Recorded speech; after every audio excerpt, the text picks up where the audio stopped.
அனைவருக்கும் வணக்கம்.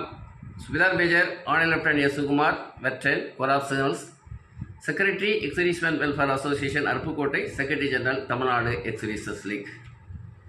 JCS and over equivalent rank and navy and air force இவர்களுடைய பே அண்ட் பென்ஷன்ஸ்னுடைய குறைபாடுகள், முரண்பாடுகள், அதாவது 6th CPC, 7th CPC, இத்துடன் ORP2 அண்ட் ORP3 உள்ள குறைபாடுகள், முரண்பாடுகள், ஒப்பீடுகளுடன் ஒரு புள்ளி விவரங்களுடன் ஒரு வீடியோ தான் இது.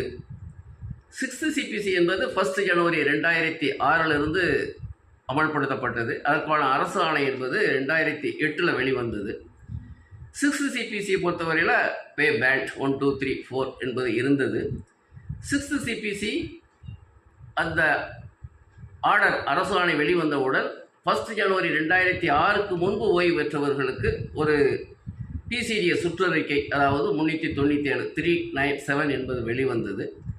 அதன்படி 1 ஜனவரி 2006 முன்பு ஓய்வு பெற்றவர்களுக்கு கன்சோலிடேட் பென்ஷன்ஸ், அதாவது ஒருங்கிணைந்த ஓய்வூதியம் என்பது தான். அதில் பல கால்குலேஷன் என்பது இருந்தது, சேர்த்து தான் அதை இணைச்சி அதற்காகத்தான் அந்த கன்சோலிடேட் பென்ஷன் என்று கூறப்பட்டது. ஆனால் 1 ஜனவரி 2006 முன்பு ஓய்வு பெற்றவர்களுக்கும் 2006 பின்பு ஓய்வு பெற்றவர்களுக்கும் ஓய்வூதியங்கள் வித்தியாசங்கள் பல.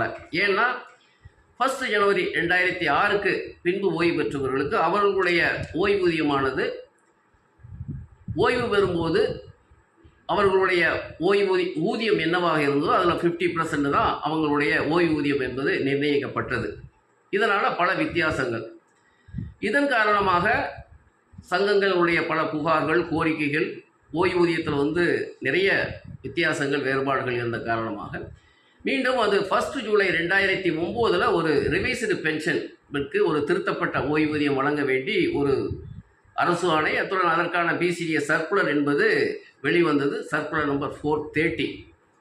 அதன் பின்பும் அதிலேயும் பல குறைபாடுகள், முரண்பாடுகள் இருந்த காரணத்தினால் சங்கங்களுடைய கோரிக்கைகள், புகார்கள் காரணமாக மீண்டும் அதற்கான திருத்தங்கள் கொண்டு வரப்பட்டு இம்ப்ரூவ்டு பென்ஷன், மேம்படுத்தப்பட்ட ஓய்வூதியம் என்று 24 செப்டம்பர் 12 வழங்க வேண்டி அதற்கான அரசு ஆணையம் சர்க்குலர் வெளிவந்தது. 500 505 வரைக்கும்.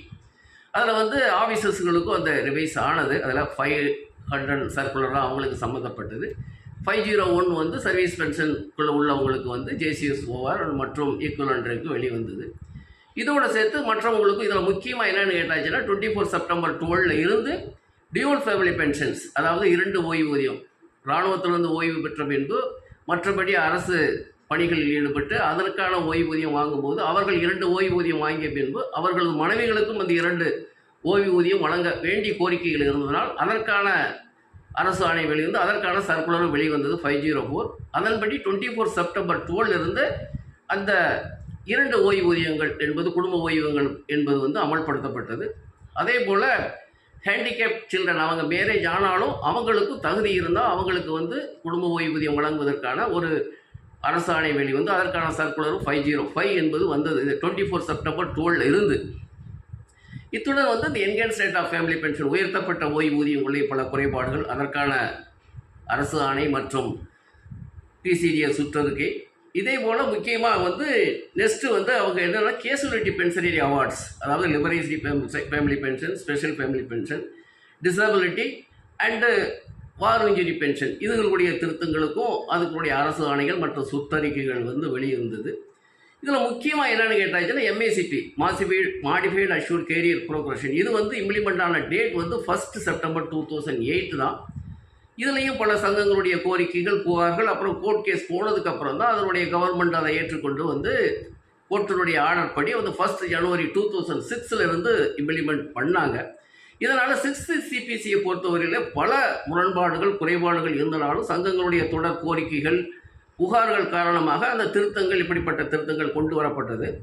மீண்டும் ஒரு டீலிங்கிங் ஆஃப் 33 இயர்ஸ் சர்வீஸ், அது ஒரு முக்கியமான கோரிக்கை. கோர்ட்லேருந்து கேஸ் வந்ததுக்கப்புறம் தான் ஃபஸ்ட்டு சர்க்குலர் நம்பர் 547 568 அதனுடைய ஓய்வூதிய திருத்தம் என்பது 1 ஜனவரி 2006 மீண்டும் அதனுடைய திருத்தங்கள் கொண்டு வரப்பட்டது. இப்படிப்பட்ட ஏகப்பட்ட திருத்தங்கள் ரிவைஸ்டு பென்ஷன் 6th CPCயில் இருந்தது. 1 ஜனவரி 2006 முன்னாடி ரிட்டையர்ட் ஆனவங்களுக்கு ஆனால் 7th சிபிசியை பொறுத்தவரையில் 7th சிபிசியில் வந்து பே மெட்ரிக்ஸ் டேபிள்ஸ், அதில் வந்து பே லெவல்.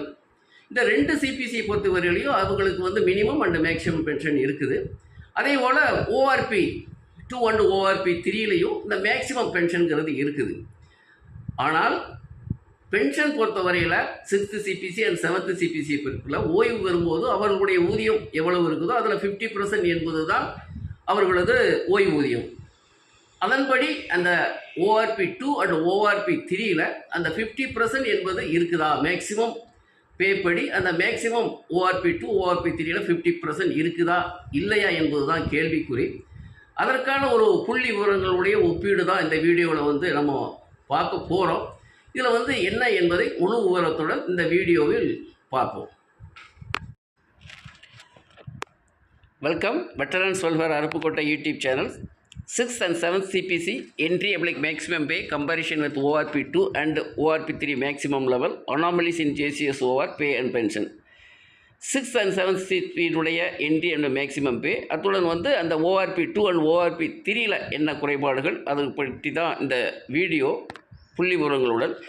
7th CPC பே மெட்ரிக்ஸ் சிப்பாய் டு ஜென்ரல், அதாவது அந்த 6th சிபிசியை பொறுத்தவரை பே பேண்ட், 7th சிபிசியை பொறுத்தவரை pay level. 6th CPC entry pay அடிப்படையில் தான் அந்த 7th சிபிசியினுடைய பே இனிஷியல் பே ஃபிக்ஸேஷன் பண்ணியிருக்கிறது வந்து இந்த டேபிளில் தெரிவிச்சிருக்கிறாங்க, போட்டிருக்கிறாங்க. இண்டெக்ஸ் ரோல் நம்பர் 1ல் வந்து சிப்பாயினுடைய இனிஷியல் பேங்கிறது வந்து 21,700, நாய்க்கு 25,500, அவள்தான் 29,200. இதே மாதிரி தான் மற்ற ரேங்க்ஸுகளுக்கும் ரோல் நம்பர் 1ல் இருக்குது.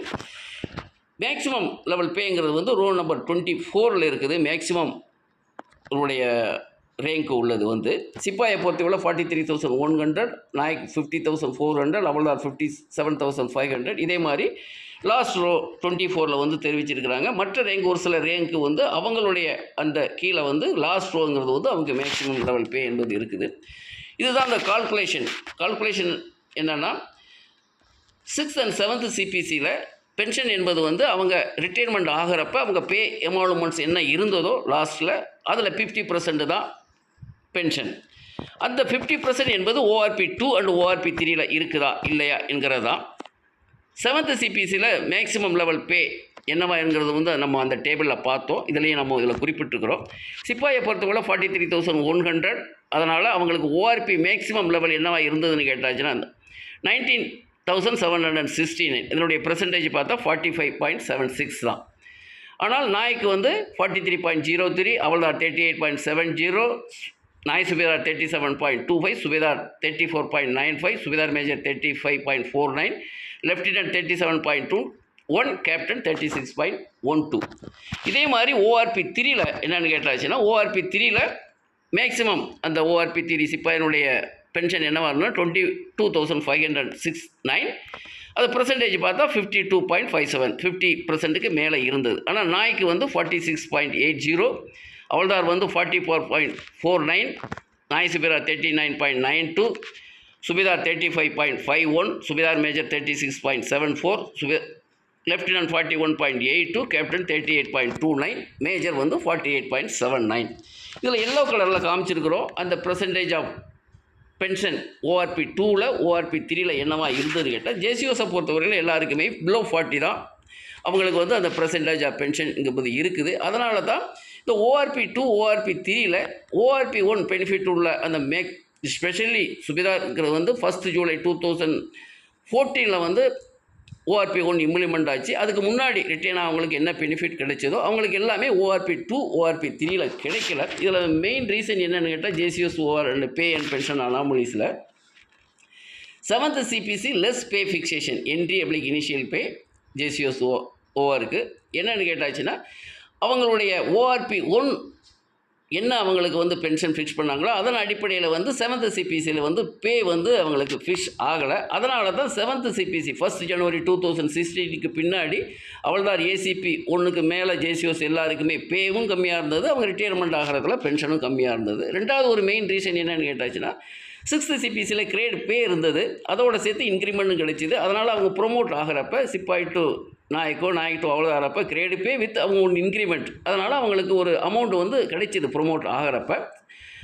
ஆனால் 7th சிபிசியை பொறுத்தவரையில் ஒன்லி 1 இன்க்ரிமெண்ட்டு தான் கிரேடு பே இல்லாதனால. ஆனால் ஸ்பெஷலி அவள்தார் டு நாய்ஸ் பே ஆகிறப்ப அந்த ஒன் இன்க்ரிமெண்ட் அதுலேயும் வந்து அவங்களுக்கு கிளாஸிஃபிகேஷன் அலவன்ஸ் ஒன்றா கிடச்சிக்கிட்டு இருந்தாச்சுன்னா அந்த ₹675 கட் ஆகிடும். அதனால் அது மிக குறைவு தான் அவங்களுடைய ப்ரொமோட் ஆகிறப்ப ஜேசிஓஸ் ஆகிறப்ப மிக குறைவான ஊதியம் தான் அவங்களுக்கு கிடைச்சிது. அதனால தான் அவங்க ரிட்டைர்மெண்ட் ஆகிறப்ப அவங்க எம்பாலுமெண்ட்ஸ் கம்மி, பென்ஷனும் கம்மியாக இருந்தது.